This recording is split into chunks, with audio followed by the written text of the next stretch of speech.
시편 31편 10절에서 24절입니다. 어제 9절까지 했고요. 오늘 연이어서 10절부터 24절까지인데 내가 깨어진 그릇 같나이다. 31편 12절 말씀. 시편 31편 12절 말씀 같이 읽습니다. 사람들이 죽은 자를 잊어 생각 속에 두지 아니한같이 나를 잊었은즉 내가 깨어진 그릇과 같나이다. 내가 깨어진 그릇과 같나이다. 깨어진 그릇 또는 깨어진 것들, 여기 부분에 대해서는 제가 볼 때는 M.R. 디안이라는 분이 쓰신 책이 있어요. Broken Things라고. 그게 아주 잘 다뤄져 있습니다. 이 부분은 때로 한번 특강을 한번 했으면 좋겠습니다. 요것만 깨어진 것들이란 주제로, 그런, 이제, 하나님께서 사람을 쓰실 때, 우리가, 자아가 어떻게 깨어져야 되는가, 이런 부분을 이제 다룬 책인데, 여러분이 워낙 유명한 주제라서 여러분 예전에 교회에서 많이 설교를 들었는지 모르겠고요. 오늘은 이 주제로 설교를 할 수는 없고, 이거는 그냥 본문 한 줄이기 때문에, 성경 강의이기 때문에, 나중에 깨어진 그릇, 이 부분은 내가 따로 한번 저희가 사경회 같은 걸 한번 하겠습니다. 어쨌든 시편 31편 10절 24절까지 내가 깨어진 그릇 같나이다 했는데, 잠깐 기도하고 시작합시다. 위대하시고 거룩한 주 하나님 감사합니다. 이 시간도 주의 영을 충만케 하셔서 하나님 이 말씀들, 기록된 말씀이 저희 마음판에도 동일하게 성령을 통해서 기록되게 해주셔서 저희가 마음에 이 말씀을 쌓아두고 간직하게 하시고 하나도 빼앗기지 않도록 해주시고 말씀에 씨앗이 자라서 열매를 맺게 해주실 간구합니다. 하나님 아버지 하나님께서 저에게 듣는 귀를 주시고 깨닫는 마음을 허락하여 주시옵소서. 보는 눈을 주실 간구합니다. 주의 법에서 나오는 놀라운 것들, 경이로운 것들을 보게 해주시고 또 듣게 해주시고 또 기억하게 해주시고 마음에 쌓아두게 하시고 이 말씀을 잘 사용할 수 있도록 해주시길 원하며 믿음과 잘 결합할 수 있도록 도와주십시오. 우리 주 예수 그리스도께서 저희를 위해서 행하신 놀라운 일들을 알게 하시고 또 주께서 누구신지 주 예수 그리스도를 아는 지식에서 저희가 자라게 해주십시오. 감사드리며 주의 이름으로 기도합니다. 아멘. 예. 다윗은 주 앞에서 자신의 사정과 상태를 상세하게 알리고 있는데 기도하는 사람들이 가장 기본적으로 해야 할 일입니다. 우리는 기도할 때 불평이나 불만을 토해내야 되는 것이 아니라 아무것도 염려하지 말라고 하신 말씀대로 모든 일에서 기도와 간구로 요청할 것을 감사하도록 하나님께 알리면 됩니다. 아프면 아프다, 힘들면 힘들다고 사정을 아뢰고 필요를 구하면 됩니다. 그냥 있는 그대로, 정직하게 있는 그대로 아뢰고 필요를 구하면 됩니다. 다윗은 주 앞에서 몇 가지 사정을 알렸는데 지금 그 사정이 뭐냐면 자, 지금 31절 보시죠? 예. 9절부터, 자, 지금 사정을 알리는 거예요. 하나님께 알려지게 하는 겁니다. 19절이 뭐죠? 내가 고난 중에 있나이다. 그죠? 다음에, 내 눈이 고통으로 야유었나이다. 내 혼과 내 배도 그러하나이다. 배도 아프다는 거예요. 실제로, 혼이 야이면 눈이 퀭하게 되고, 배도 꼬여요. 장이 꼬이고 아픕니다. 의학적으로도 사실이고 실제 몸이 아파요.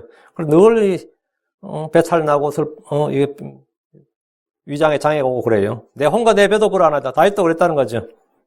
다음에 내 삶을 슬픔 속으로 여러 해 탄식 속에 보냈나이다. 다음 내 힘은 불복으로 약해졌나이다. 내 뼈가 야유었나이다. 다음 원수들과 이웃들 사이에 나는 치욕거리가 되었나이다. 나를 아는 자들에게 두려움이 되었나이다. 나를 본 사람들이 도망할 정도. 나를 본 사람들이 막 그냥 도망한다 이거예요. 나는 잊혀졌나이다. 나는 깨어진 것과 같나이다. 지금 10가지를 다윗이 하나님 앞에 알았어요. 내가 지금 이렇다고. 자기 사정을 그냥 하나님께 알려지게 한 겁니다. 있는 그대로 나는 깨어진 것과 같나이다. 사람들 나를 왕따를 시킵니다. 이런 거예요. 지금 그게 나를 본 자들이 도망한다잖아요. 그 원수들과 이웃들 사이에 난 치욕거리가 되었나이다. 사람들이 나만 보면 수군거리고 욕하고 그런다는 거죠. 이건 사회생활을 못합니다. 되면. 그래서 다윗이 그랬다는 거예요. 다윗은 지금 자신의 상태를 상세하게 주님께 알리고 있는데 거짓이나 과장 없이 그가 현재 처한 상황이 그러했습니다. 만약 고난 중에 있는 분들이 있다면 이 시편에 나온 본문과 같을 겁니다. 문제는 이것이 다 며칠, 몇 주일, 몇 달 정도가 이런 게 아니라 여러 해 동안 계속 그랬다는 것. 그리고 끝이 안 보였다는 거지. 이게 몇 년이 끝나면 좋은데 이 끝이 안 보인다는 거예요. 질병의 고통이 몇 년간 지속되고 파산의 아픔이 몇 년을 넘어서 몇십 년이 지속되고 요인이나 사별로 인한 고통이 여러 해 계속된다고 생각해 보십시오. 그런데 그것이 끝이 없는 것 같다는 말이죠. 그렇게 느껴진다면. 이런 경우 사람들은 뭐라 하죠? 죽지 못해 산다 그럽니다. 내가 사는 게 아니라 죽지 못해서 산다 그래요. 자, 본문 보겠습니다. 10절. 실로 내 삶을 슬픔으로 또 내 횟수를 탄식 속에서 보냈나이다. 내 힘은 불보로 인해 약해졌으며 또 내 뼈가 야이었나이다. 뼈가 지금 칼슘이 다 빠져나가는 거예요. 응? 구전에는 내 눈이 야이었다 그랬죠? 우리말로 내 눈이 소멸되었다는 소멸이 아니고 야이인 겁니다. 소멸되면 뭐 실명하는 거고. 내 눈이 야이였고 내 혼과 내 뼈가 그랬다 그랬습니다. 그래서 몸이 다 아픈 겁니다. 이건 병원 가도 안 돼요. 10절은 내가 약해졌고 내 뼈가 야이었다 그럽니다. 삶의 고통은 마음과 생각에만 영향을 미치는 것이 아닙니다. 일이 꼬이고 힘들어지면 삶은 슬픔으로 보내게 되고 즉시 몸과 혼이 모두 영향을 받게 됩니다. 사람들 중에 환경이 사람을 만든다. 공간의 의식을 지배한다. 이런 말을 합니다. 이걸 환경결정론이라고 합니다. 환경이 사람을 그렇게 만든다고. 맨날 그렇게 살다 보니까, 그런 환경에 살다 보니까 나도 그렇게 되더라는 거예요. 근데 어느 정도 일리가 있어요. 응? 하도 그렇게 살고 없이 살다 보면 사람이 거기에 맞춰서 거기에 적응하다 보면 나도 그렇게 그 틀에 맞게 사람 형성이 되는 겁니다. 형성이 돼요. 고통이나 질병, 가난이 내 삶과 내 의식과 내 인격을 형성하는데 큰 영향을 미치는 것은 당연한 일입니다. 인생 40이 넘으면 자기 얼굴에 책임을 져야 한다는 말이 있는데 이는 그 삶의 흔적이 온몸에 특히 얼굴에 그대로 드러난다는 뜻입니다. 나의 시시, 내 삶을 슬픔으로 또 내 횟수를 탄식 속에 보냈다는 말은 고통으로 점철된 자신의 인생을 그대로 말한 겁니다. 사람들은 볼 때 다윗이 굉장히 행복한 삶을, 굉장히 성공적인 삶을 산 것 같고 출시한 것 같이 보이지만 다윗은 사실 전혀 그렇지 않았다는 겁니다. 남들 볼 때 남이 보는 내 인생은 야, 저 사람 정말 출시했구나, 정말 성공했구나 싶었지만 다윗이 지금 하는 말이 내 삶은 슬픔으로 가득하고 또 내 횟수를 탄식 속에서 보내었나이다. 내 탄식 속에서 보내었나이다. 진짜 이랬을 것 같아요. 그렇죠? 다윗같이 큰 치욕을 당한 사람이 성경에서 좀 드뭅니다. 사실 아무도 이런 삶을 살고 싶지 않겠지만 현실은 늘 이런 고통과 슬픔과 염려가 가득하기 마련입니다. 크리스천이라고 해서 다를 것도 없습니다. 지금 10절에 내 힘은 내 불법으로 약해졌으며 내 뼈가 야이었나이다. 죄와 불법은 우리의 힘을 약하게 하고 뼈를 약하게 합니다. 그 이상하게 잘 부러지네 싶은 것만 내 뼈를 약하게 한다고. 힘이 약해지는 것이 꼭 노화 때문이 아닙니다. 일반적으로 우리의 몸은 병이 들면 약해지는데 그 원인 중에 하나가 죄와 불법 때문입니다. 내 힘은 내 불법으로 인해 약해졌다는 말은 죄와 힘의 관계를 보여줍니다. 정말 힘이 없어요. 몸에 힘이 없고 자꾸 몸에 힘이 빠져요. 그 이것저것 조사 진단을 받아봐도 잘 모르겠다 그러고 자꾸 힘이 빠져. 저는 요즘 식사하면 그렇게 식곤증이 와요. 예전 점심 먹으면 식곤증이 안 나요. 요즘 아무 때나 식곤증이에요. 일하려면 못 먹겠어요. 먹으면 정신이 호롱하랄까. 제가 커피를 완전히 끊었는데 너무 몸에 힘이 들어가지고 진짜 진하게 해서 커피를 오랜만에 마셨더니 몸이 확 깨더라고. 완전 이게 각성제도만 진짜로. 예전에 어떻게 그렇게 마셨는지 몰라. 몸이 하고 왜 이렇게 힘이 들지? 저는 노화라고 생각하는데 진짜 이거 보니까 내가 죄와 불법 때문에 이랬나. 내가 무슨 죄를 그래. 죄는 힘을 약하게 한다고. 죄는 뼈를 약하게 합니다. 이럴 때 사람들은 휴식을 취하라. 다음에 뼈에 좋다는 음식이나 영양제를 먹으면 된다고 생각합니다. 그래 얼마 전에 영양제 선물 받았어요. 영양제 좀처럼 안 먹는데 한약 따라 먹으면 된다. 난 제가 요즘 약에 대한 믿음이 전혀 없어서 사람들 막 그렇게 근데 믿는 사람들은 그냥 지풀 따라 먹어도 약이 된다 그래요. 그래서 믿음이 중요해요. 그게 약에 효과가 있다 생각하는 사람들은 담쟁이 능쿨을 삶아 먹어도 약이 된다 그러고 믿음이 없으면 산삼 녹용을 먹어도 약이 안 되고 그런 것 같아요. 하여튼 믿음이 중요한 것 같아요. 하여튼 죄는 뼈를 약하게 한다. 이건 확실합니다. 성경이 말하는 그 뼈의 건강법, 내가 골다공증 안 걸리고 늙으면 다 뼈에 칼슘이 빠지잖아. 우리가 여러분이 뼈골을 그런 거 있죠? 삭신이 쑤신다, 뼈가 쑤신다, 또 뭐라 그러지? 골수를 뽑아 먹는다, 등골을 빼 먹는다, 그 말 하죠? 그 진짜 문자적 사실입니다. 그럼 뼈의 건강법이 뭐냐? 성경에 나와요. 건전한 마음을 갖고 시기하지 않는 것. 건전한 마음은 뼈를 강하게 하고 시기는 뼈를 상하게 합니다. 썩게 합니다. 다음은 14장 3절에 건전한 마음은 육체의 생명이나 시기는 뼈를 썩게 하는 것이니라. 그 뼈의 가장 치명타가 뭐냐면 죄와 불법이 있고 하나는 시기예요. 시기. 누굴 시기한다 그러면 이제 내 몸의 뼈도 약해집니다. 그럼 여러분이 뭐 아무리 칼슘제 먹어도 아무리 멸치 먹어도 잘 안 될 겁니다. 그거 해결하는 게 좋아요. 뼈에 가장 좋지 않는 것이 시기심입니다. 둘째, 좋은 소식은 뼈를 기름지게 합니다. 잠언 15장 12절에 눈에 비쳐 마음을 기쁘게 하며 좋은 소식은 뼈를 기름지게 하느니라. 좋은 소식은 뼈를 기름지게 한다. 큰 기쁨에 좋은 소식을 들으십시오. 이것도 사실입니다. 좋은 소식을 큰 기쁨에 좋은 소식을 들어야 돼요. 응? 우리가 복음의 기쁜 소식을 듣고 하나님의 말씀에서 기쁨을 누리면 그게 가장 좋은 거죠. 이 세상 불신자들도 말이죠. 왜 영국 사람이나 프랑스 사람들, 독일 사람들이 그렇게 축구에 열광한지 아세요? 그때 진짜 이 축구에 자기가 응원한 팀이 이기면 그 도시 분위기가 바뀐다 그래요. 근데 그 축구 자기 응원한 팀이, 홈팀이 졌다. 경찰들 그날 완전히 초긴장합니다. 도시의 분위기가 바뀐다 그래요. 그리고 폭력 사고는 이렇게 훨씬 더 많이 일어나요. 사람들이 스트레스 받고 욕하고 뭐 졌다고 우리 팀 졌다고 실제로 그리고 폭력 방화 뭐 이런 게 그날 엄청 많이 일어나고 LA도 뭐 LA 다저스가 지면 말이죠 뭐 연속 이틀 졌다 이러면 LA의 사고율이 확 올라간다 그래요. 경찰국에서 말한 거예요. 그래서 이 LA 경찰국에서 LA 다저스 팀이 뭐라는지 아세요? 최소한 홈팀에서 홈 경기할 때는 70%는 좀 이겨달라 그랬어요. 최소한 7게임 정도는, 10게임 하면 7게임 정도는 LA에서 할 때는 좀 이겨달라고. 다른데 원정 가서 지는 거는 LA에서 사고가 절 나는데, 홈에서 할 때는 이겨달라 그랬어요. 그럼 그게 왜? 이겼다 해요. 아, 이겼어. 기분 좋네. 누구 홈런 쳤어. 기분 좋네. 뭐, 축구팀 자격은 이겼네. 기분 좋네. 이런 게 되잖아요. 한국과 일본이 축구했는데, 저 봐. 한국은 열받아, 안 받아? 열받죠. 강화문에 떼거리를 몰려 응원했는데 졌다. 폭동납니다, 진짜. 한국에서 사람이 점잖아서 한국 사람들 점잖은데 뭐 그걸 가지고 그러냐 하지만요. 남미 같은 데서 그러면 진짜 정권이 뒤집히는 일도 있어요. 축구대로 전쟁한 나라도 있습니다. 진짜 실제로 전쟁한 나라도 있어요. 근데 이겼다 그러면 광분하죠. 광분하지. 그 큰 기쁨에 좋은 소식은 뼈를 기름지게 하는데 실제로 뼈를 기름지게 합니다.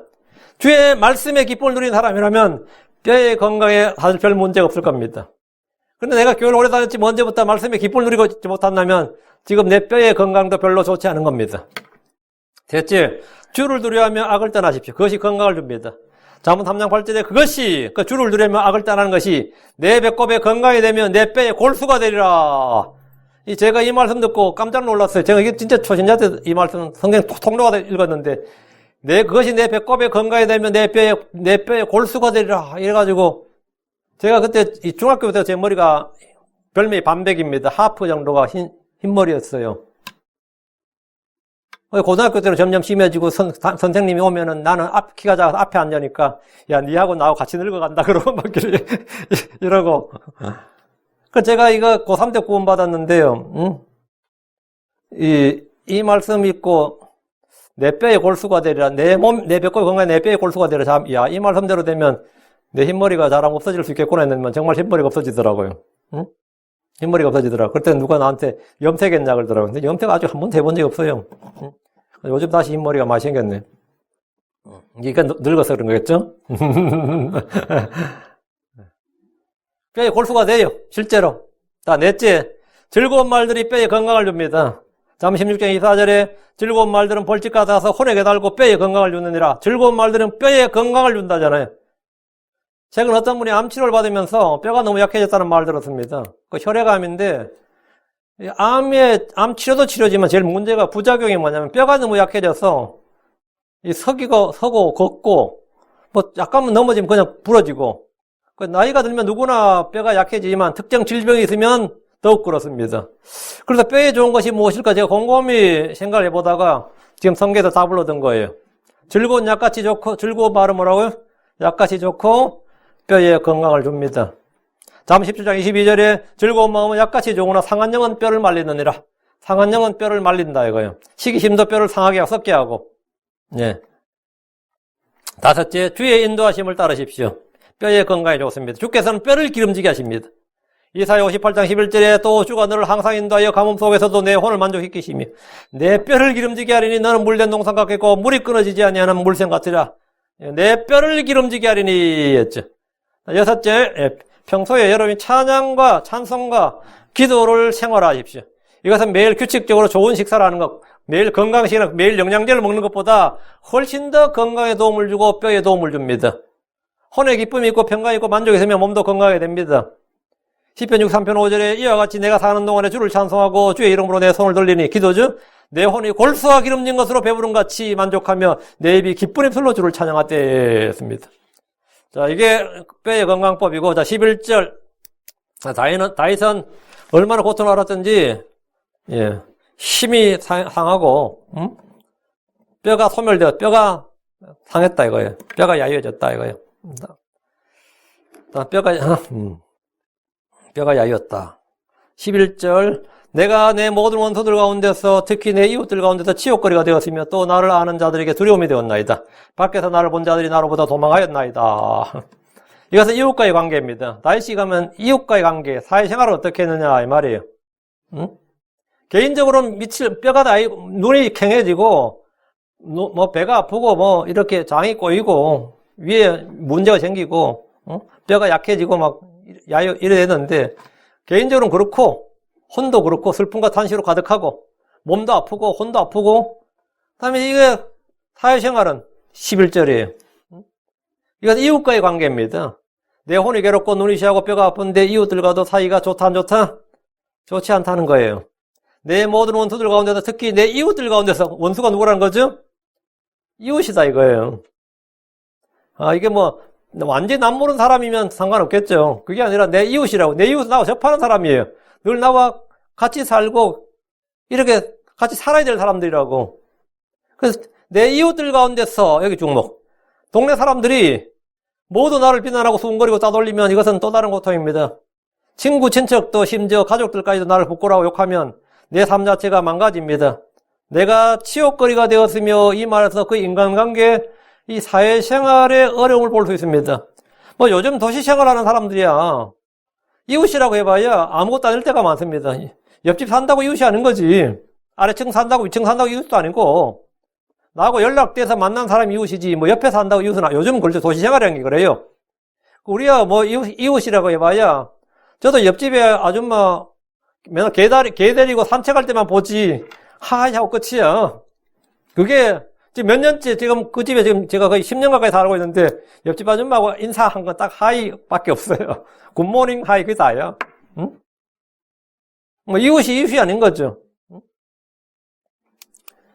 그러니까 진짜 바로 곁에는 뭐 넥스트도어 아니에요. 넥스트도어 진짜 연문인데. 근데 옛날에 농경 생활을 했던 유대사에서 이웃들과의 불화나 따돌림이나 치욕은 참으로 견디기 어려운 일입니다. 또 나를 아는 자들에게 두려움이 되었나이다 했는데 다윗을 아는 자들이 다윗을 보고 두려워했다는 겁니다. 다윗이 너무 무서워. 이게 아니고 다윗과 괜히 엮이면 내가 손해본다 이거지. 다윗이 뭐죠? 역적이었잖아요. 다윗이 사울 왕에겐 역적이었다고 그럼 뭐가 되는 거죠? 같이 연루되면 같이 처벌 받는단 말이지. 다윗 너 나한테 아는 척하지 마라 이거지. 다윗과 인사했어? 그러면 내가 안 되지. 다윗과 친분이 있어서 안 되는 말이지. 그러니까 다윗을 보면 뭐 한다고? 밖에서 나를 본 자들이 나로부터 도망하였나이다. 가능하면 어울리지 않겠다는 거지. 다윗이 자기에게 뭘 주는 존재? 피해를 주는 존재. 다윗하고 어울렸다 나는 큰일 난다 이렇게. 피해를 주는 존재로 인식되었다 이거예요. 응? 다윗을 안다든지 다윗과 친하다는 것이 득이 되는 것이 아니라 손해와 피해가 오기 때문에 그를 아는 척도 하지 않고 그에게 연락이 오는 것도 두렵다는 겁니다. 사울왕 시대에 다윗이 그랬을 겁니다. 밖에서 나를 본 자들이 나로부터 도망하였나이다 했는데 왜 사람들이 다윗을 보고 도망한 겁니까? 왜 베드로가 예수님을 부인했을 것 같아요? 예수님 안다고 하면 뭐가 되는 거죠? 자기에게 뭐가 돼? 피해가 되잖아요. 그때 예수님 안다는 말은 뭐죠? 난 누구하고 친하단 말은 위험인물이 된다고. 그러니까 도망하는 거예요. 그렇게 다윗을 위험인물로 보았거나 그를 역병과 같은 존재로 생각한 겁니다. 이 구절은 우리 주 예수님에도 정확히 성취됩니다. 내 모든 원수들 가운데서 이 말은 누가복음 11장 45절을 걸치합니다. 특히 내 이웃들 가운데서 이 말은 누가복음 6장 3절에 나오죠. 또 나를 아는 자들에게 이 말은 요한복음 12장 42절에 나오고 밖에서 나를 본 자들이 나로부터 도망했나이다. 이 말은 마태복음 26장 56절에서 문자적으로 성취됩니다. 다윗은 예수 그리스도의 모형입니다. 12절 죽은 자를 마음에 두지 않는 것 같이 내가 잊혀졌나이다. 나는 깨어진 그릇과 같나이다. 사람들은 다윗을 마음에 싫어했고, 마음에 두기 싫어했고, 그를 두려워했고, 그를 보면 도망을 쳤고, 그를 욕했고, 마음에 두지 않았습니다. 마음에 두지 않았다는 것은 그에게 아무런 관심이 없다. 그를 아무것도 아닌 것으로 여겼다는 말입니다. 그는 유대사에서 죽은 자 같았습니다. 골리앗을 죽임으로 그는 유대사에서 사실 일약 영웅 슈퍼스타였는데, 골리앗 죽였을 때 사실은 영웅이었어요. 슈퍼스타였는데, 어느덧 죽은 자로 여겨질 만큼 사람들에게 잊혀졌고, 깊이 인물이 되었습니다. 사실은 뭐 정치적으로는 사형 선고를 받은 거였고요. 나는 깨어진 그릇과 같나이다. 하나님 사용하신 인물들을 보면 대부분 이런 과정을 겪습니다. 요셉은 이집트의 노예로 팔려 한동안 잊혀진 존재였습니다. 그를 기억하는 사람은 아무도 없었습니다. 형제들조차도 잊었어요. 그는 이집트에서 그냥 히브리 출신의 종에 불과했습니다. 아버지에게 사랑받는지 몰라도 사랑받는 자였는지 몰라도 이집트에서는 그냥 히브리 땅에서 잡혀온 한 명의 종이고 노예에 불과했다고요. 아무도 그를 귀히 여기거나 뭐 그를 대단한 사람 썸띵으로 여기지 않았단 말이죠. nothing이었다고. 그러다가 그게 인생의 바닥인 줄 알았더니만 또 감옥에 갇힌 죄수가 되었습니다. 누명을 쓰고 죄수가 되었어요. 누가 그를 위해 변호해 줍니까? 뭐 사건을 재조사해주고 그런 건 아무도 없다고요. 이집트에서도 이제 잊혀진 존재가 된 겁니다. 다윗도 깨어짐을 경험했습니다. 하나님은 다양한 환경과 실패와 고난과 시험과 어려움, 여러 사람을 통해서 나의 자아를 깨뜨리십니다. 요나의 자아는 바다에 던져지고 고래 뱃속을 통과했음에도 깨어지지 않았습니다. 모세는 오랜 광야 생활을 통해 낮춰지고 형제들에게 완전히 잊혀진 자가 되었습니다. 40년 정도 지나면 잊혀지겠어요? 안 잊혀지겠어요? 당연히 잊혀지지. 40년이면 뭐 잊혀지고도 남지. 사도 바울은 몸에 있는 사탄의 사자인 가시를 통해서 약해지고 낮아지고 깨어졌습니다. 갑자기 찾아온 질병과 거듭된 실패와 반역하고 불순종한 자녀들, 파산과 이혼과 사별 등 다양한 사건들을 통해서 우리는 깨어진 그릇과 같이 됩니다. 깨어진 그릇은 아무짝에도 쓸모없습니다. 깨어진 그릇과 같이 돼요. 13절 실로 내가 많은 사람에게 비방을 들었으므로 두려움이 사방에 있나이다. 그들이 나를 대적하여 함께 의논하면서 내 생명을 빼앗으려게 하였나이다. 이게 지금 현실이었습니다. 다윗은 많은 사람에게 비방을 들었습니다. 한때는 엄청난 칭찬을 들었지만 찬양 칭송을 들었죠. 지금은 도망자 신세가 되었고 사람들은 그를 비방했습니다. 주 예수님께서도 많은 사람에게 비방을 들으셨고 지금도 듣고 계십니다. 다윗에 대한 악평과 거짓 소문이 온 유대 사회를 떠돌았고 사실 이민을 가지 않고는 그 땅에 살 수가 없을 정도가 되었을 겁니다. 사회적으로 매장된다는 말이 있는데 다윗의 처지가 그랬습니다. 죽은 자, 잊혀진 자같이 되었으면 그에 대해서 아무 말이 없어야 정상인데 잊혀졌다. 포 같은 놈 잊혀졌으면 누구도 다윗에 대해서 아무 말이 없어야 정상이지. 조용해졌네 이래 되잖아요. 근데 계속해서 그에 대해서 나쁜 소문은 없어지지 않았습니다. 두려움이 사방에 있나이다. 이 말은 생명 위험이 곳곳에 있다는 겁니다. 이런 때는 신변 안전을 위해 경호원이 필요하고 군대가 필요할 수도 있습니다. 아니면 외딴 곳에 들어가서 완전히 숨어 살아야 됩니다. 13절 그들이 나를 대적하며 함께 의논하면서 내 생명을 빼앗으려게 하였나이다. 복음서에 보면 주 예수님은 많은 사람에게 비방을 들었습니다. 많은 사람들이 그분을 대적하여 함께 의논하면서 주님을 죽이려 했습니다. 이 땅에서 의로운 자들을 대적하여 생명을 빼앗으려게 하는 일은 구약이나 신약이나 동일합니다. 다윗의 경험은 우리 주 예수님에게 일어날 일들의 모형이고 예표이며 크리스천들이 겪을 일입니다. 우린 세상에서 환난을 당합니다. 주께서 세상에서는 너희가 환난을 당할 터이나 기운을 내라 내가 세상을 이겼노라 하셨고 또 사도행 14장 22절에 또 우리가 반드시 많은 환난을 거쳐 하나님 왕국에 들어가야 하리라. 또 데살로니가 3장 3절에 아무도 이런 고난들로 인해 흔들리지 않게 하려니라. 우리가 이런 고난들을 받도록 정해진 줄을 너희 자신이 아느니라. 고난들을 받도록 정해졌다. 우리는 고난들을 받도록 정해졌고 환난을 당한다 그랬고 많은 환난을 거쳐서 하나님 왕국에 들어간다 했어요. 이것은 역사에서 지금 현실에서 우리가 겪는 일입니다. 14절 그러나 나는 주를 신뢰하였나이다. 그 지금 9절부터 13절까지 이런 일을 당하고 내후외환이라고 그러죠. 이런 일을 당하면서 나는 뭘 했느냐 이거예요. 그럼 나는 이런 때 나는 뭘 했느냐? 그러나 나는 주를 신뢰하였나이다. 오 주여 내가 말하기를 주는 나의 하나님이시니이다. 이게 핵심이에요.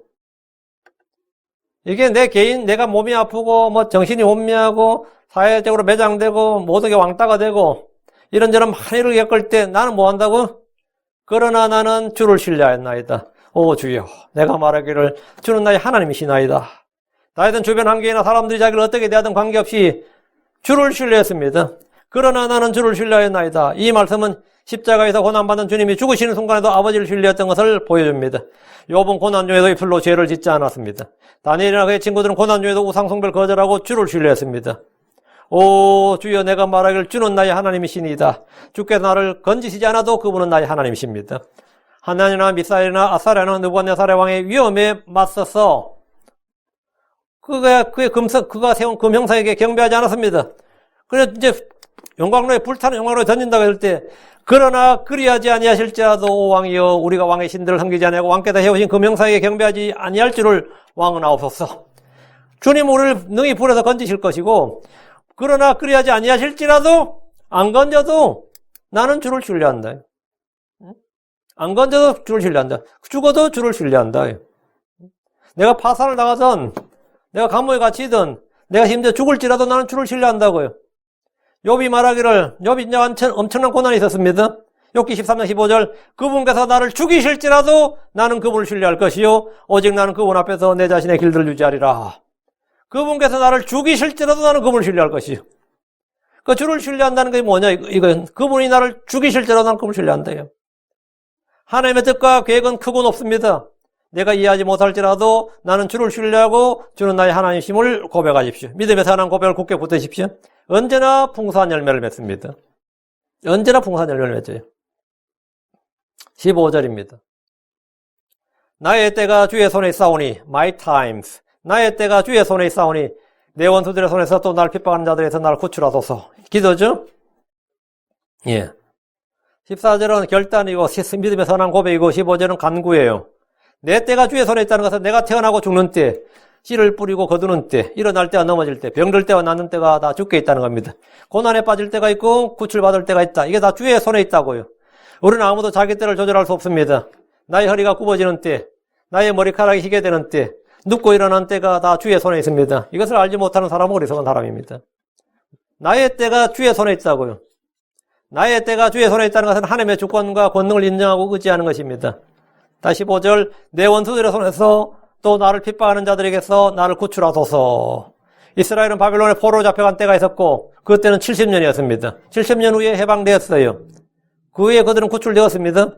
아브라함의 후손들은 이집트에서 종살을 했는데 그때가 찼을 때 그들은 구출되었습니다. 야곱의 고난의 때에도 그들은 핍박하는 자들 원수들에게 고통을 받았지만 7년이 차면 그들은 구출받습니다. 하나님이 정하신 때가 있습니다. 모든 것에는 때와 기한이 있고 그것은 주의 손에 있습니다. 내 생명 육신의 날들도 때가 있습니다. 내가 죽을 때가 있고 또 부활할 때가 있어요. 일어날 때가 있습니다.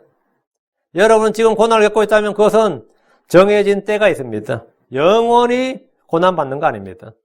때가 있어요. 내 때가 뭐라고요? 주의 손에 있다고요. 16절 주의 얼굴을 주의 종에게 비추시며 주의 긍휼로 인하여 나를 구원하소서. 주의 얼굴을 주의 종에게 비추라는 표현은 이 성경에 9번 나오는 유명한 구절입니다. 이 어린아이들이 놀 때면 정신없이 놀다가도 갑자기 얼굴 돌려서 엄마나 아빠가 어디 있는지를 확인을 합니다. 아주 어린아이들도. 아이는 놀면서도 엄마나 아빠가 자기 뒤나 옆에 가까이 있다는 확신을 가지고 있어요. 근데 간혹 얼굴을 딱 돌렸는데 엄마나 아빠가 없으면 깜짝 놀랐지. 매우 당황하고 불안해합니다. 개들도 그래요. 개들도. 주인의 얼굴이 있는 곳에서는 용감하게 짖고 두려울 것이 없습니다. 혹시 개 키워보신 분들은 똥개도 자기 집 앞에서 80% 먹고 들어간다 그런 말이 그냥 나온 말이 아니에요. 진짜예요. 자기 집이 가까이 있고 주인이 가까이 있다는 사실을 알 때는 진짜 똥개도 막 진돗개나 셰퍼드한테 막 덤벼들어요. 막 짖고 두려움 없이 막 우리 개가 저렇게 용감했나 싶은데 내가 싹 피하고 안 보이면 진짜 깨갱해. 응? 꼼짝 못해요. 완전히 꼼짝 못해요. 예. 주인의 얼굴이 있는 곳에서는 용감하게 짖고 두려운 것이 없습니다. 그런데 갑자기 곁에 있어야 될 주인의 얼굴이 보이지 않으면 태도가 돌변합니다. 여러분이 만약에 개를 헤어컷하러 가면 아마 헤어컷 해주는 이발사가 주인한테 나가라 그럴 겁니다. 주인이 곁에 있으면 개가 깽판을 부리거든요. 주인이 안 보여야 이 가위를 든 이발사를 두려워하는 거예요. 그리고 깨갱하고 꼼짝없이 그냥 잘리는 거예요. 주인이 있으면 아주 막 힘을 쓴다고. 근데 이스라엘은 주의 임재를 확신할 때 두려움이 없었습니다.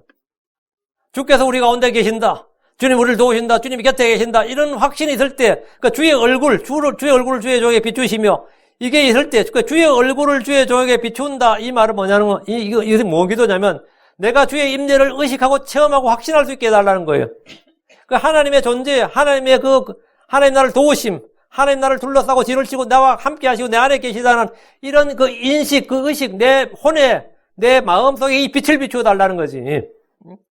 그게 있는 사람들은 두려움이 없다 이거예요.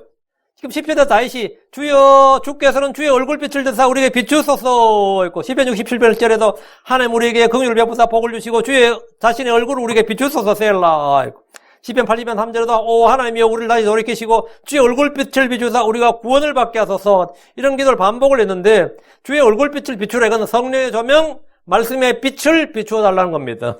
계시의 빛과 조명이 없으면 우리는 어둠 가운데 거할 수밖에 없습니다. 어떤 크리스천들도 마찬가지. 이 계시의 빛과 조명이 나에게 주어지지 않으면 내 마음 빛이 비치지 않으면 나는 완전히 암흑 가운데 거합니다. 그래서 시편 119편 135절에 주의 얼굴을 주의 종에게 비추시고 주의 법규들을 내게 가르치소서. 그 주의 법규들을 가르치는 게 뭐예요? 얼굴빛을 주께서 빛을 비추시는 거예요. 그러니까 주께서 내 지각을 여시고 빛을 비추시면 우리는 주의 법에서 나오는 놀라운 것들을 볼 수 있게 됩니다. 자, 그게 뭐냐면 말씀의 은혜를 받는 거예요. 말씀의 은혜를 받게 되면 몸이 아프든, 혼이 아프든, 마음이 아프든, 사회적으로 왕따가 되든, 사람들이 나를 따돌리든 뭐든 상관없어요. 주님과 함께하는 그 사람이 다수예요. 주님과 함께하는 그 사람이 다수예요. 17절입니다. 내가 부끄러워하지 않게 하소서. 오, 주여, 이는 내가 주를 불렀기 때문이라 사악한 자들이 부끄러워하게 하시며, 또 무덤 속에서 잠잠하게 하소서. 내가 부끄러워하지 않고 사악한 자들이 부끄러워하게 하라고요. 이게 무슨 말인지 알겠어요? 다윗의 시편에 자주 나온 표현 중에 하나가 내가 부끄러워하지 않게 하소서입니다. 내가 부끄러워하지 않게 하소서. 여러분 언제 부끄러워합니까? 여러분 언제 부끄러워요? 저는 제일 부끄러운 게 내가 한 거짓말이 들통날 때 내가 한 거짓말이 들통날 때 아니면 나의 위선이 드러날 때 매우 자신 있다고 내가 자신만만해 했던 일들이 실패했을 때 얼굴이 화끈거리고 부끄럽습니다. 정말 부끄럽죠. 아니면 나의 약점이나 숨겨진 치부가 공개적으로 드러날 때 숨고 싶을 정도로 부끄럽습니다. 숨고 싶다가 넘어서면 이제 죽고 싶다 그러지. 그게 부끄러움이라는 게 말이죠. 정말 부끄러움을 알게 되면 숨고 싶다, 죽고 싶다가 나와요. 나의 나의 무식함이나 무능력이 폭로될 때도 부끄럽습니다. 제가 얼마 전에 한국의 청문회를 하도 인터넷 떠서 봤어요. 제가 뭐 한국의 국회 청문회 볼 일이 뭐가 있겠어. 인터넷 하도 떠서 봤는데 어떤 의원이 국회의원인데 이모와 이모 교수를 구분하지 못하는 거야. 당신 딸이 이모하고 논문을 썼다는 거야. 제1저자로. 그러니까 그 청문회에 앉아있던 그 법무부 장관이 이모 누구요? 그러더라고. 이모 내가 자식에게 그렇게 살뜰하게 교육에 관심 있는 사람 알지만 이모하고 논문 썼다는 말은 처음 들었는데 이러는 거야. 그러니까 이모 하는데 그 이모하고 이모 교수를 구분을 못한 거야. 근데 그 국회의원이 그렇게 해서 뭐 온 국민에게 웃음을 선사했지. 온 국민에서 야 개콘보다 재밌다 그러고 저런 사람들 때문에 개그맨의 생존권이 위험하다 그러고 막 이랬어요. 그래서 개그맨의 생존권을 보장하라. 뭐 국회에서 그런 거 하지 마라 그러고. 근데 그 국회의원이 로스쿨 졸업하고 변호사예요. 로스쿨 졸업한 변호사고 국회의원 된 사람이야. 그런데 이제 어쩌다 한번 말을 잘못해서 막 글자를 잘못 읽어서 이렇게 사람이 실수할 수 있죠. 50, 60대 된 남자고 젊은 사람이더만. 근데 몇 번을 반복해서 이렇게 말하니까, 상대방이 더 되묻는데도 계속 몇 번을 그렇게 말하니까, 완전 개그맨이랑 조롱을 받은 거예요. 그럼 그 사람 부끄러워할까, 부끄러워하지 않을까요? 나 같았으면 아마 국회의원 사직했을 것 같아. 창피해서 어떻게 나와, 진짜로. 창피해서 내가, 최소한 몇 달이라도 내가 진짜 지역구에 내려가서 그냥 응거했을 것 같아요. 나 같았으면. 물론 또 내가 그 자리에 있었으면 안 그랬겠지. 근데 지금은 뻔뻔해야 사는 시대야. 수치를 알아버리면 생존을 못합니다. 사람은 자고로 뻔뻔해야 돼. 선고하는 사람들의 비결이라는 책이 있어요. 그 중국 사람이 쓴 건데 그게 뭔지 아세요? 자기가 중국 역사를 그대로부터 한무제 때부터 쫙 중국에 선고한 황제들과 선고한 사람들을 다 조사 책을 썼는데 모든 선고한 사람의 특징은 뻔뻔합니다. 수치를 멸시하고 뻔뻔합니다. 요즘은 수치를 잃어버리셔야 됩니다. 전에 미국의 클린턴 대통령이 백악관의 그 인턴이었죠. 모니카 루인스키라는 여성과 성추문 사건이 터졌는데, 야, 이게 뭐, 녹취록까지 나오고, 그 녹음 파일까지 나오고 해가지고, 공영방송에 다 나왔어요. 지금도 인터넷에 다 나옵니다. 그래가지고, 그게 얼마나 창피해요. 응? 일국의 대통령이 뭐, 미국에서만 온 전 세계에서, 야, 참 클린턴 취향이 독특하네. 그러고, 클린턴이 늘 그랬구나. 이렇게 해가지고 완전 폭로가 나가지고, 야, 진짜, 우리 같은 사람은 저다 클린턴 자살하는 거 아닐까 싶었는데, 웬걸, 뻔뻔함이? 그게 저거요. 전혀 부끄러움 없어요. 그래, 그 부끄러움은 그의 몫이 아니라 국민들의 몫이 되었습니다. 야, 미국은 저런 사람이 대통령 되는구나, 이런 거예요. 미국 사람 저런 데도 아무 문제 없이 대통령 하는구나. 응? 아무 문제 없구나. 사악한 자들이 부끄러움을 알면 그 사회는 깨끗한 사회입니다. 사악한 자들이 부끄러움을 알면, 예전에 우리 조상들은 수치를 당하는 것보다 죽음을 택했습니다. 실제 그랬어요. 수치를 당하느니 차라리 죽음을 택한다 그랬어요. 그래, 이제는 약간의 이익을 위해서라도 기꺼이 수치를 당하려고 합니다. 수치를 택합니다. 수치는 잠깐이고 이익은 계속된다고 생각하기 때문입니다. 나에서 내가 부끄러워하지 않고, 부끄러우면 또 꼭 우리가 부끄러워한단 말이지. 내가 부끄러워하지 않고 사악한 자들이 부끄러워하게 해달라고 했는데, 정말 멋진 기도예요. 참으로 멋진 기도입니다. 자식으로 인해 부끄러워하는 부모가 있고, 부모로 인해서 부끄러워하는 자식들이 있습니다. 제가 예전에 어떤 제 집 주변에 저녁 예배를 한창만 그 미국 교회 갔어요. 저희 교회는 오후 2시에 예배를 마치니까, 오후 2시 성령을 끝나고 집에 가니까, 저녁엔 시간 있잖아요. 그 교회는 저녁 6시인가 7시에 교회를 하니까, 저는 미국 교회 목사님도 알고, 또 교회에서 어떻게 설교하는지 그런 거 알고, 킹잼 성경 쓰는 교회 찾아서 한번 가봤더니, 엉망 개파이더라고요. 응?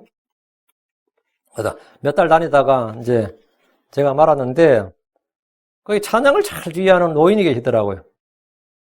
그 찬양을 주의하는 그 노인은 그 찬송가 그게 좀 두꺼워요. 영어상 한 700인가 800곡 좀 되는 것 같은데, 그 찬송 1장부터 그 끝까지 다 한다더라고요. 근데 어째 그렇게 음악에 능하시냐 했더니 음악 선생이었대. 그래가지고 그 목사님이 찬양 인도 노래가 좀 엇갈리가 잘 안 된다 싶으면 그분 앞에 나와서 얼른 지휘하고 하는데, 지휘를 잘 해가지고 노래를 잘 인도하더라고요. 내가 봐 노래를 잘해. 그 노인인데. 내가 봐도 참 신실한 노인이고, 참, 내가 볼 때, 별로 말을 안 해봤는데도, 참 늙을 때 저렇게 늙었으면 좋겠다 싶을 정도로 인상이 좋은, 그런 분 있죠, 왜? 인상이 좋은 분 있잖아요.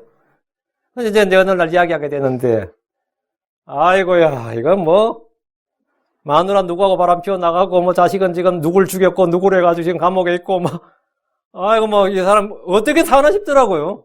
같이 기도 좀 하자는데, 지금 감옥에 있는 자식을 위해 기도하는데, 그 자식은 죽어서 나와요. 영원히 가석방 없는 종신형이야. 응? 사형제도 없어서, 캘리포니아 사형제도 없어서 사형 안 된 것 뿐이야. 그래서 이제 그분한테 상세한 이야기 못 들었는데, 다른 분한테 그 사람 가정사를 들었는데, 아이고, 이건 듣는 내가 다 황당하더라고. 응? 근데 그런 사람이 어떻게 그렇게 신앙생활 잘해? 예배 한 번도 안 빠지고, 교회에서 기도하시고, 찬양 인도하고, 성령 충만한, 그리고 은혜 충만해 보여요. 내가 정확한 사실 모르는데, 대단한 거지. 자식으로 인해 부끄러운 부모가 있는데, 자기 자식이 어떤 지금 상태에 있고, 어떤 상태인데, 자식을 위해서 기도해주고, 자기를 위해서 기도해달라고 해서 같이 기도한 적이 있어요. 자식으로 인해 부끄러운 부모가 있고, 근데 잘 극복했더라고. 부모로 인해 부끄러운 자식들이 있습니다. 형제들도 마찬가지입니다. 다윗은 주께 뭘 기도한 거죠? 내가 부끄러워하지 않게 하소서. 내가 부끄러워하지 않게 하소서. 이 말은 뭐죠? 내가 선한 양심과 깨끗한 마음을 갖게 해달라는 거예요. 내가 양심에 거리낌이 없는 그런 양심의 소유자가 되게 해달라. 의롭게 생활할 수 있게 해달라는 거고, 다음에 무엇보다도 주와 복음을 부끄러워하지 않게 해달라. 담대함, 용기를 달라는 거죠. 그게 이 기도예요. 내가 부끄러워하지 않게 하소서. 내가 사람들이 날 욕하고 비난하고 이건 no problem. 그거는 내가 물론 그렇게 하면 나는 힘들죠. 소화가 안 될 만큼 힘들고, 뼈가 야위어지는 정도로 힘든데, 내가 부끄러워하지 않게 해서 부끄러우면 하나님의 부끄러울 것이 없다, 이거. 이는 뻔뻔하게 해달라든지 수치를 모르는 인간이 되게 해달라는 그런 기도는 아닙니다. 하나님 앞에서 부끄럽지 않는 일꾼이 되게 해달라고 그 선한 양심과 순수한 마음으로 그 거리낌 없는 양심으로 믿음의 신비를 가진 사람이 되게 해달라는 기도예요. 그리고 늘 정직한 일을 도모하고 마귀의 정죄나 고소라 비난을 받을 것이 없게 해달라는 겁니다. 이런 참으로 귀한 기도입니다. 우리도 늘 이걸 기도해야 됩니다. 내가 부끄러워할 것이 없게 해서, 내가 부끄러워하지 않게 하소서. 47절, 오 주여, 이는 내가 주를 불렀기 때문이라. 주를 불렀다, 이게 뭐죠? 난 주의 성도다, 주의 백성이다, 이 말이에요. 주의 이름을 부른 자마다 구원을 받는다잖아요. 내가 주를 불렀다는 말은 나의 말과 나의 행동과 나의 삶과 나의 일이 주님의 이름, 주님의 영광, 주님의 신격과 연결되어 있기 때문입니다. 주께서 나의 하나님이시고 내가 주의 백성이고 주의 자녀이기 때문에 나의 불법이나 죄는 곧 주님을 모독하는 것, 주의 이름과 영광을 더럽히는 것이 된다는 말입니다. 47절, 사악한 자들이 부끄러워하게 하시며 또 무덤 속에서 잠잠하게 하소서. 사악한 자들의 승리와 기쁨은 잠시뿐입니다. 그들은 지금 수치를 모르고 살지만 주 앞에 섰을 때 부끄러워하지 않을 수 없을 겁니다. 또 무덤 속에서 잠잠하게 해달라는 것은 죽여달라는 말을 완곡하게 한 겁니다. 대환란 때 사악한 자들은 주의 입에서 나오는 칼로 주의 광채로 소멸됩니다. 데살로니가후서 2장 8절에 그 뒤에 저 사악한 자가 드러날 텐데 주께서 자신의 입의 영으로 그를 소멸시키시고 친히 오실 때 광채로 그를 멸하시리라. 다윗의 이 기도는 저주의 기도라 불리는데 크리스천들이 흉내를 내거나 따라할 기도가 아닙니다. 이 기도는 주와 복음을 대적하는 사악한 자를 향한 것입니다. 18절, 거짓 입술들을 잠잠하게 하소서. 그것들이 의로운 자들을 대적하여 교만하고 오만무리하게 가혹한 것들을 말하나이다. 거짓이 아비는 마귀입니다. 거짓말하는 자들은 모두 마귀의 일을 하는 겁니다. 이 세상에는 마귀의 자녀들이 끊임없이 거짓말합니다.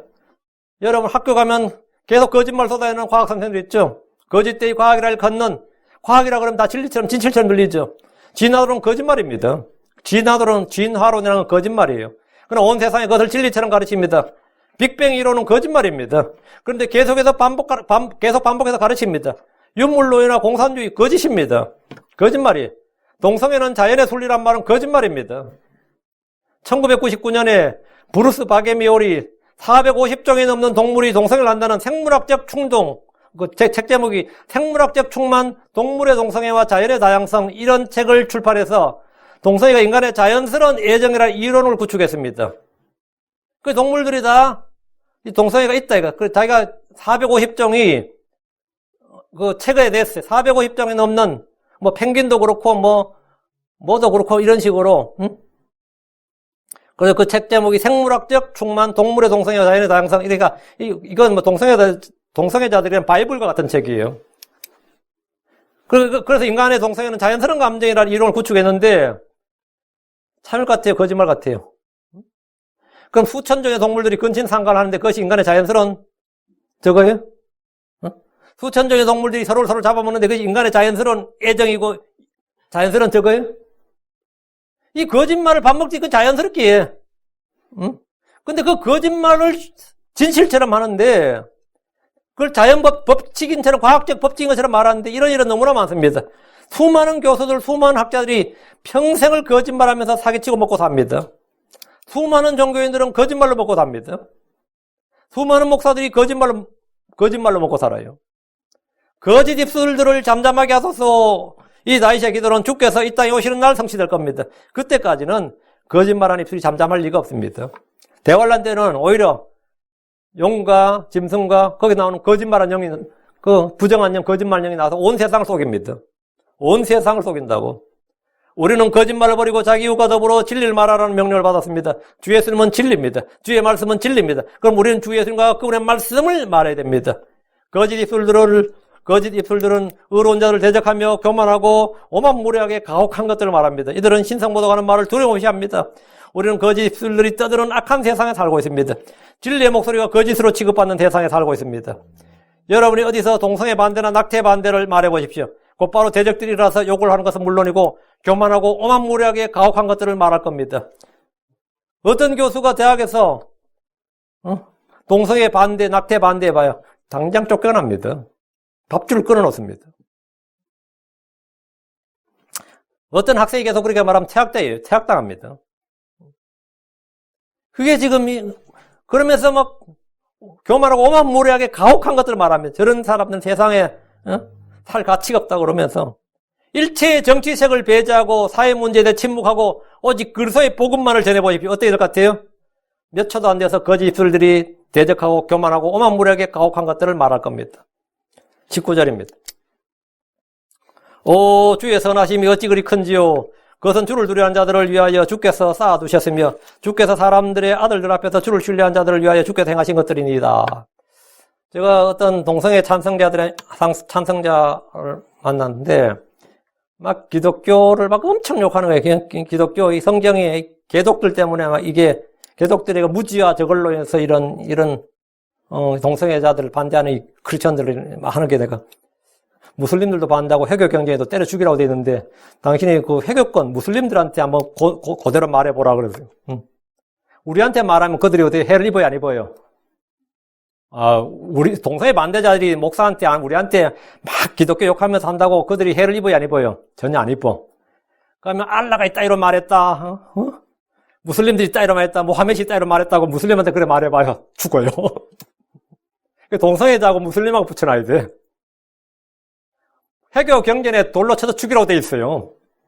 기독교 경전에 그래, 기독교 경전 뭐 성경 이야기하지 말고 니들 무슬림들한테 그 말 해보라고. 무슬림들한테 그 말 못해요. 왜? 무슬림들한테 그랬다가는 진짜 죽어요. 명예살인 당해요. 무슬림들은 그런 애들 죽여도 그건 정당화됩니다. 그 기독교인들은 순하잖아. 순한 양처럼 되어 있으니까 그래 욕해도 아무도 대적 안 하잖아요. 우린 가만히 있잖아. 그들을 뭐 그냥 전도의 대상으로 보고 참 무지해서 그러구나. 우리가 그냥 당하고 말지 아무 말 안 하잖아요. 그 무슬림들한테 가서 개 무함메드 뭐 개 무함메드 그만 해봐. 개 무함마드 한번 그래봐. 개 새끼 무함마드 이래봐. 동성애를 반대하는 무함마드, 동성애를 반대하는 알라 이렇게 한번 말해보라고. 죽어요. 걔들한테 맞아 죽습니다.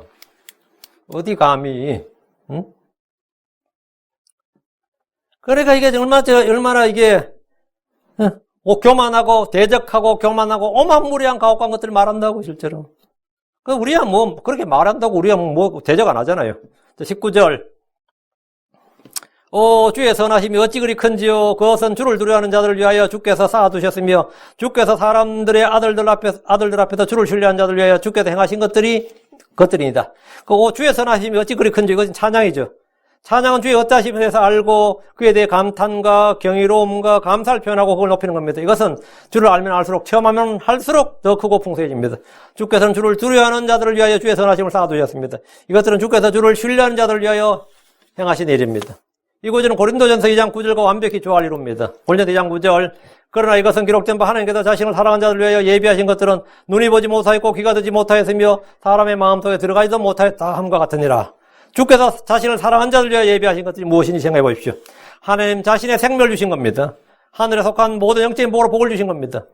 이사야 64장 4절에 나오는데 주께서 우리를 위해서 예비하신 것들 중 하나는 독생자 예수 그리스도입니다. 하나님 그분을 통해서 우리에게 모든 좋은 것을 아끼지 않으시고 주셨습니다. 아들을 아끼지 않으신 분께서 성령을 부어주신 것은 당연한 일입니다. 주를 두려워하는 자들을 위하여, 주를 사랑한 자들을 위하여. 주를 두려워하는 자들을 위해서 주께서 모든 종을 쌓아두셨고 주를 사랑한 자들 위하여서 예비한 것들을 쌓아두셨다. 다음 20절. 주께서 그들을 사람의 교만에서부터 주의 면전 은밀한 곳에 숨기시리이다. 주의 면전 은밀한 곳에 언더라인, 퍼빌리언, 은밀한 곳에 주께서 그들을 은밀한 천막 안에, 천막이 퍼빌리언이겠네. 주께서 그들을 은밀히 천막 안에 두사 말다툼에서 벗어나게 하시리이다. 이 말다툼, 말싸움인데 성경 공부의 핵심 중에 하나는 대명사를 정확히 파악하는 겁니다. 그들이 누구예요? 주께서 그들을 사람들의 교만에서부터 주의 면전 은밀한 곳에 숨기시다. 그들이 누구예요? 그들은 앞에서 나온 주를 두려워하는 사람들이에요. 99절은 주를 두려워하는 사람. 주를 두려워하는 사람들은 주께서 은밀한 곳에 주의 은밀한 곳에 숨기시는데 이게 교리적으로 휴거입니다. 이 땅에다 저 하늘로 들어 올리시는 거예요. 에녹은 어느 날 세상에서 숨겨졌습니다. 어떻게 된 거죠? 휴거한 겁니다. 옮겨진 겁니다. 엘리야는 어느 날 세상에서 옮겨졌습니다. 이것은 성도들이 주의 면전 은밀한 곳에 숨겨지는 겁니다. 이사야 26장 20절. 내 백성아 올지어다. 너는 내 방들로 들어가 내 주변에 내 문들 닫고 경로가 지나갈 때까지 잠시 숨을지어다. 내 백성아 올지어다. 휴거죠. 하늘로 오라는 거예요. 그리고 경로가 지나갈 때까지 잠시 숨을지어다. 경로가 지나갈 때까지 뭐죠? 대환란이 지나갈 때까지 잠시 숨을지어다. 대환란이 지나면 뭐 되죠? 주님과 함께 지상으로 재림하는 거죠. 그러니까 주의 진노의 날, 고난의 날을 피해서 주님은 성도들에게 잠시 숨으라고 하셨습니다. 경로가 지나갈 때까지. 잠시. 이 말은 대한랑의 7년을 말합니다. 은밀한 천막이라는 말이 나오는데 은밀한 천막은 뭐죠? 사람들이 보이지 않는 천막이 이 땅에 안 보이는 천막 어디 있어요? 하늘의 성막 성전을 말합니다. 21절입니다. 이건 휴거에 관련된 것이고 21절. 주께 복이 있나이다. 이는 그분께서 견고한 도시에서 견고한 도시 언더라인 스트롱 시티. 이게 어느 도시 같아요? 견고한 도시에서 그분은 놀라운 친절을 내게 보이셨도다. 주께 복이 있나이다. 이 말은 이미 앞에 다루었는데 주님이 복의 근원이시고 모든 복이 주님으로부터 온다는 겁니다. 주님은 복된 존재시고 복이 신분입니다. 생명과 건너이 주께 있듯이 복이 주께 있습니다. 다윗은 주께서 견고한 도시에서 그분의 놀라운 친절을 보이셨음을 증언합니다. 여기서 말한 견고한 도시는 어디를 말한 겁니까? 전 성경 읽을 때 처음에는 이 도시를 의심없이 예루살렘으로 생각했어요. 예루살렘은 천의 자연 조건을 가진 도시로 좀처럼 무너지지 않는 도시였습니다. 그러나 계시록에 보면 이 도시는 무너졌고 황폐하게 되었습니다. 심지어 영적으로 소돔과 고모라로 불립니다. 그럼 이건 아닌 거겠지. 견고한 도시가 예루살렘 아니란 말이죠. 그럼 어디지? 시편 60편 9절 뒤로. 시편 60편 9절. 견고한 도시가 어디냐? 이건 성경이 가르쳐줘요. 누가 나를 저 견고한 도시 안으로 데려갈까? 여기 견고한 도시 밑을 언더라인. 누가 나를 저 견고한 도시 안으로 데려갈까? 누가 나를 에돔 안으로 인도할까? 견고한 도시가 어디 있다는 거예요? 에돔 안에 있다고. 이 말씀에 따르면 견고한 도시는 에돔 안에 있어요. 예루살렘이 아니란 말이지. 이 도시는 광야에 있습니다. 자, 계시록 갑니다. 계시록 12장 6절, 14절. 계시록 12장 6절, 14절. 그 여자가 광야로 도피하니라. 광야에 뭐가 있다고요? 예, 에돔의 광야에 견고한 도시가 있다고. 그 여자가 이스라엘이 광야로 도피하니라. 거기 하나님께서 예비한 한 처소가 그녀에게 있으니 여기 하나님께서 예비한 한 처소. 이게 한 도시입니다. 견고한 도시예요. 이것은 그들이 1260일 동안 거기서 그녀를 먹이게 하려 하심이라. 대환란 1260일 동안 거기서 안전하게 간다고요. 이게 뭐냐면 페추라입니다. 페추라. 에돔에 있는 페추라예요. 혹시 여러분이 인디애나 존스 본 사람? 영화. 거기 페추라 나오는데 그 도시가 나와요. 페추라입니다. 하나님께서 광야로 피한 이스라엘에게 친절한 긍휼을 보이시는 곳이 바로 이 도시입니다. 하나님 영과 그의 천사들을 피해 도망한 이스라엘 이곳에서 3년 반 동안 양육하십니다. 14절. 그 여자가 큰 독수리의 두 날개를 받았으니 이것은 그녀가 광야고 그녀의 처소로 나라. 그녀의 처소. 스트롱 시티. 강한 도시. 견고한 도시. 에돔안입니다. 나라가 거기서 그 뱀의 얼굴, 그 뱀 사탄이죠. 그 뱀의 얼굴을 피하여 한때와 두때와 반대 동안 양육받게 하랍니다. 다윗은 자신의 고난을 통해서 장차 다가올 이스라엘의 고난을 예언하고 있습니다. 이거는 대환란에 관한 한란 성도에 관한 말씀이고, 20절 말씀은 한란 성도 휴거죠. 21절은 한란 성도의 피난처 되는 것. 22절. 이는 내가 나의 조급함으로 주의 눈앞에서 내가 끊어졌나이다 말하였습니다. 그럼에도 불구하고 내가 주께 부르짖을 때에 나의 간구하는 목소리를 주께서 들으셨습니다. 내가 나의 조급함으로 주의 눈앞에서 내가 끊어졌나이다. 나 인생 끝났다. 응? 이렇게 말한다는 거죠. 이는 내가 나의 조급함으로 주의 눈앞에 내가 끊어졌나이다 말하였습니다. 그래도 불구하고 내가 주께 부르짖을 때 나의 간구한 목소리를 주께서 들으셨습니다. 다윗은 조급한 마음에 주의 눈앞에서 내가 끊어졌나이다 했습니다. 이것은 경솔한 판단에 나온 조급한 말이었습니다. 이 구절 역시 예언의 말씀입니다. 땅을 잃고 온 대사에 쫓겨난 이스라엘은 주의 눈앞에서 내가 끊어졌나이다 이 탄식을 했습니다. 바벨론서 그랬고 로마 시대도 그랬고 2차 세계대전도 그랬습니다. 대환란들이와 비교할 수 없는 고난을 받게 되면서 그들은 주의 눈앞에서 내가 끊어졌나이다 이렇게 말합니다. 예레미야가 5장 22절에 그러나 주께서 우리를 철저히 거절하셨사오니 우리에게 심히 진노하셨나이다. 대환란 때 그들은 야곱의 고난, 주의 진노를 받으니까 하나님 우리를 거절하셨고 우리가 버림받았고 우리가 끊어졌다는 거예요. 이거 대환란 진노죠. 이들은 주께서 버리셨다고 말하지만 그럼에도 주님은 그들의 부르짖음과 간구하는 목소리를 들으셨습니다. 하나님은 어려움에 처해서 다급하게 외치는 성도들의 부르짖음을 들으십니다. 다윗은 주께 다급하게 부르짖었고 주께서는 그의 간구하는 목소리를 들으셨습니다. 제자들은 갈릴리 호수 위를 건너다가 바람과 파도를 만나서 다급한 마음으로 우리가 죽게 되었나이다 부르짖었습니다. 요사밧 왕은 전쟁터에서 아방으로 오해를 받아서 적들의 추격을 받고 죽을 뻔했습니다. 그건 다급하게 주께 부르짖었어요. 구원받았습니다. 주께서는 조급함으로 간구하는 성도들의 목소리를 들으십니다. 우리는 다급할 때 정신없이 주를 찾고 부를 수밖에 없습니다. 다른 말이 뭐가 필요하겠어요? 주여 주를 찾는 것밖에 없지. 우리가 조급하게 말해도 주께서는 들으십니다. 23절 주를 사랑하라. 너희 모두 그분의 성도들아. 이는 주께서 신실한 자는 보존하시며 또 교만히 행하는 자는 넘치게 보응해 주시느니라. 주를 사랑하라. 이것은 율법의 가장 크고 첫째 되는 명령입니다. 주를 사랑하라는 말은 주의 명령을 지키라, 주의 말씀을 지키라는 겁니다. 주께서는 신실한 자를 보존하십니다. 그가 고난을 받아 죽더라도 그의 영혼은 영원토록 보존됩니다. 교만히 행하는 자는 주께서 넘치게 보응하십니다. 복수하시고 심판하신다는 말입니다. 본문서 말한 교만히 행한 자는 교리적으로 적용하면 죄의 사람 마귀를 가리킵니다. 마귀는 모든 교만한 자녀들의 왕입니다. 24절 크게 용기를 내라. 그러면 그분께서 너희 마음을 강하게 하시리라. 주께 소망을 둔 너희 모든 자들아. 크게 용기를 내라는 말씀은 여호수아에게 하신 말씀을 생각나게 합니다. 주께서 여호수아에게 내가 내게 명령하지 아니하였느냐. 내 마음을 강하게 하고 크게 용기를 내라. 두려워하지 말며 너는 놀라지 말라. 내가 어디로 가든지 주 내 하나님이 너와 함께 하느니라 하셨는데 고난에 처한 성도들이 항상 기억해야 될 말씀입니다. 주께서 우리의 마음을 강하게 하시는 분입니다. 우리를 강하게 하시는 그를 통해서 우리는 모든 걸 할 수 있습니다. 주께 소망을 둔 너희 모든 자들아. 이들은 2, 3절에서 주를 사랑한 자들입니다. 그리고 그 위에 나온 주를 두려워한 자들, 그 안에 주를 신뢰하는 자들이. 용기를 내면 주께서는 마음을 강하게 하십니다. 주를 신뢰하면 주께서 그의 믿음을 크게 하고 강하게 하십니다. 주를 사랑하면 주께서 그의 마음에 사랑을 넓게 부어주시고 주의 명령을 지키게 하십니다. 주께 내 영을 맡기면 주께서는 그 혼을, 그의 영을 맡아주시고 그를 돌보십니다. 주를 두려워하면 주께서는 그를 위해 쌓아두시는 주의 선하심을 보이십니다. 내가 주께 몸을 하면 주님은 당연히 그에 맞는 모든 보상을 주십니다. 보답하시는 하나님입니다. 그분이 크게 용기를 내라. 용기를 내면 그분께서는 마음을 강하게 하십니다. 강하게 하신다. 담대하게 하신다 말이죠. 예. 오늘 여기까지. 그래서 시편 31편, 여기까지 해서 마치겠습니다.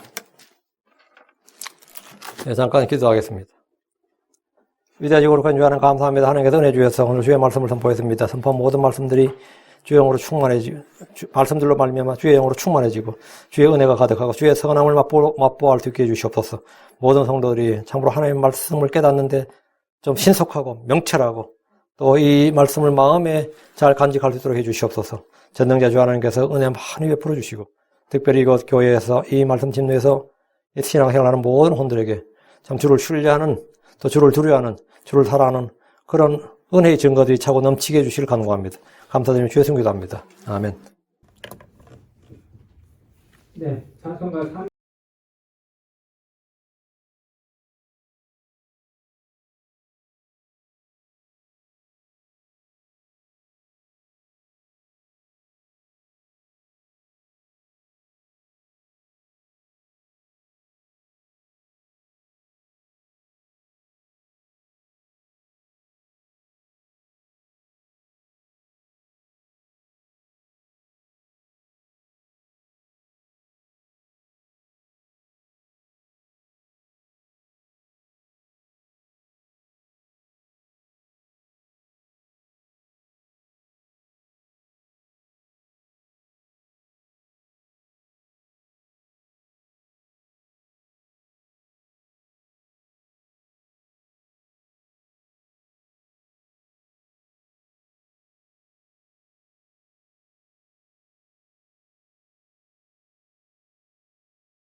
아멘.